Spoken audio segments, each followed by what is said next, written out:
Hi అండి, welcome to Jaswin Nanda's channel. Today మన recipe వచ్చేసి బ్రెడ్ హల్వా. ఈజీగా టేస్టీగా చేసుకోవడానికి దానికోసం స్టవ్ వెలిగించి ముందు పాన్ పెట్టుకొని అందులో 2 స్పూన్స్ వరకు నెయ్యి వేసుకుంటున్నానండి.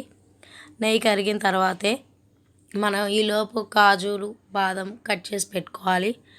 ముందు కాజు బాదం మట్టుకి ఫ్రై చేసుకోవాలి. అవి లైట్గా కలర్ వచ్చిన తర్వాతే మనం వేసుకోవాలి. కాజు బాదం మట్టుకు వేసుకొని లైట్ రెడ్ బ్రౌన్ కలర్ లైట్గా వస్తుంది అనగానే వరకు ఫ్రై చేస్తూ ఉండాలి. బాగా కలుపుకోవాలి, మాడిపోకుండా. మాడిపోతే టేస్ట్ అసలు బాగోదండి.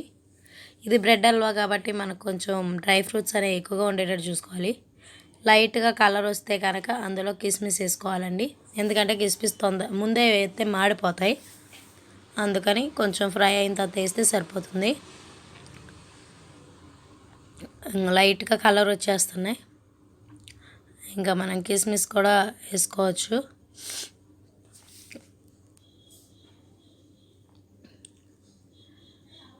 చూస్తున్నారు కదా, కలర్ వచ్చేస్తున్నాయి.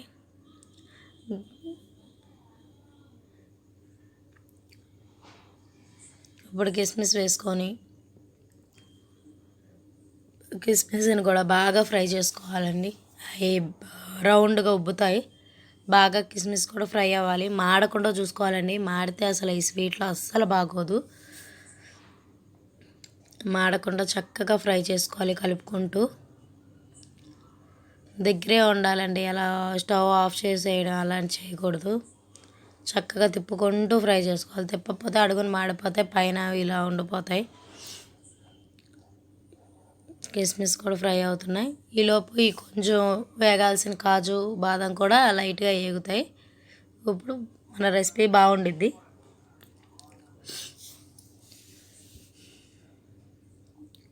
కిస్మిస్ కూడా ఆల్మోస్ట్ అయిపోవచ్చినాయి. ఇంకా స్టవ్ ఆఫ్ చేసుకొని పుచ్చగింజలు అంటారండి, మనం బ్రెడ్ హల్వాలు మామూలుగా వేస్తారు. ఈ ఆప్షనల్ అండి, ఉంటే వేసుకోండి లేదంటే లేదు. డ్రై ఫ్రూట్ ఎక్కువ ఉంటే బాగుండిద్ది కాబట్టి నేను తెప్పించుకున్నాను. అది మీ ఇష్టం. అవి పెద్ద ఫ్రై అయ్యే పని ఉండదు. స్టవ్ ఆఫ్ చేసిన తర్వాత వేసుకుంటే వేడికైనా సరిపోతాయి. ఇప్పుడు పక్కన పెట్టేసుకోవాలండి. ఇంకా మొత్తం కలిపేసుకొని ఇప్పుడు బ్రెడ్ స్లైసెస్ తీసుకున్నానండి. నేను మొత్తం 9 తీసుకున్నానండి. ఇటు 4 ఈ 5. నేను చుట్టూ బార్డర్ అనేది ఏం తీసుకుంటలేదు. దీన్ని 4 పీసెస్గా కట్ చేసుకుంటున్నాను. చుట్టూ బార్డరే కానీ బ్రౌన్ పార్టే కానీ నేను ఏదైతే తీసేయట్లేదు. అది మీ ఇష్టం అయితే ఉంచుకోండి, కష్టమైతే తీసేయండి, అది మీ ఇష్టం. నేనైతే ఉంచుకుంటున్నాను. ఇలా తీసుకున్న తర్వాత చూసారు కదా, మొత్తం బ్రౌన్ పార్ట్ అంతా ఉంచేసాను నేను. స్టవ్ మీద మన పాన్ పెట్టుకొని ఆయిల్లో డీప్ ఫ్రై చేసుకోవాలండి. డీప్ ఫ్రైకి సరిపడా ఆయిల్ వేసుకోవాలి.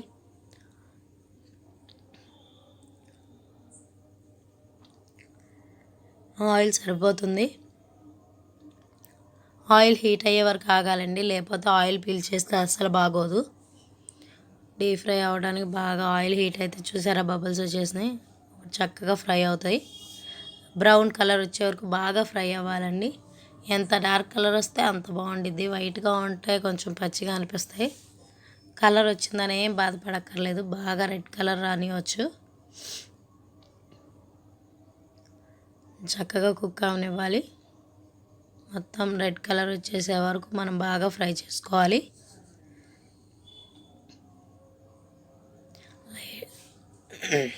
లైట్గా కలర్ వస్తున్నాయి చూసారా,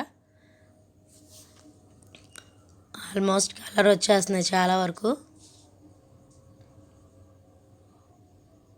నాకు గొంతు కొంచెం బాగాలేదు, కొంచెం అడ్జస్ట్ అవ్వండి వాయిస్తో.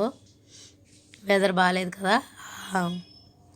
ఇలా ఈ కలర్ వస్తే సరిపోతుందండి. ఇంకొంచెం కలర్ వచ్చినా బాగానే ఉంటుంది. ఇక మీ ఇష్టం అది. ఇంకా మొత్తం ఫ్రై తీసుకొని పక్కన బౌల్లోకి తీసేసుకోవాలి.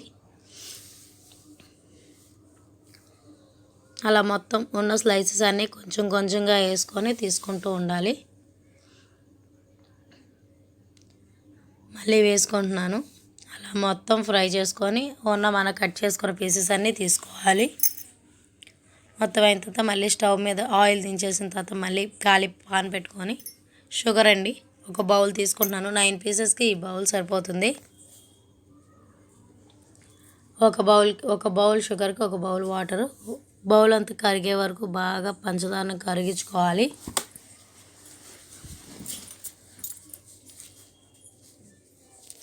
పంచదార కరిగే వరకు బాగా కరిగించుకోవాలి.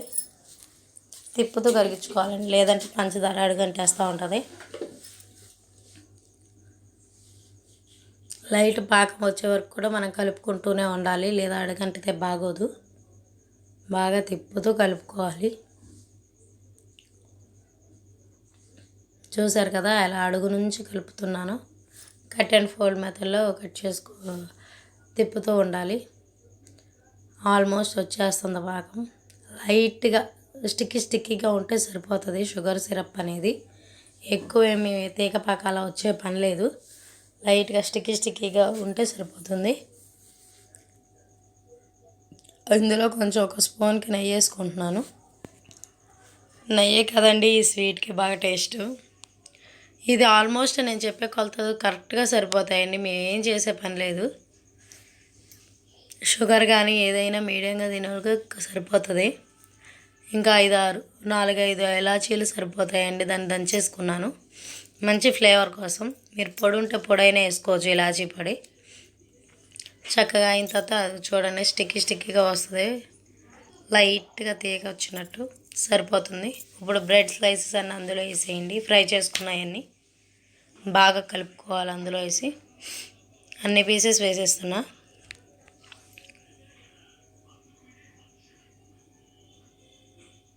మొత్తం చూసారా ఎలా ఉన్నాయి, కొంచెం క్రంచీగా ఉంటాయి. అవి మనం షుగర్ సిరప్లో డిప్ అయ్యేపటికి అవి సాఫ్ట్గా అయిపోతుంది. బాగా కలుపుకోవాలి.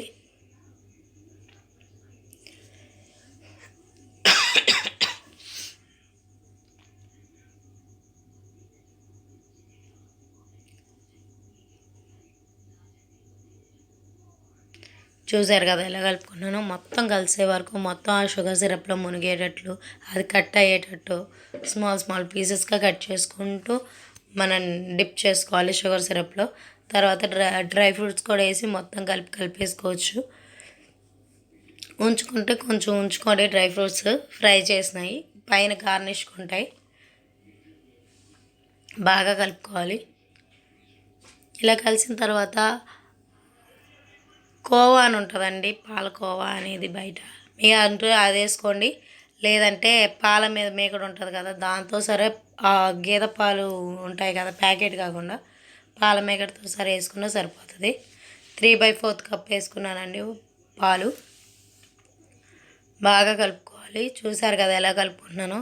ఆల్మోస్ట్ అయిపోయిందండి. పక్కా కొలతలతో చక్కగా ఉంటుందండి.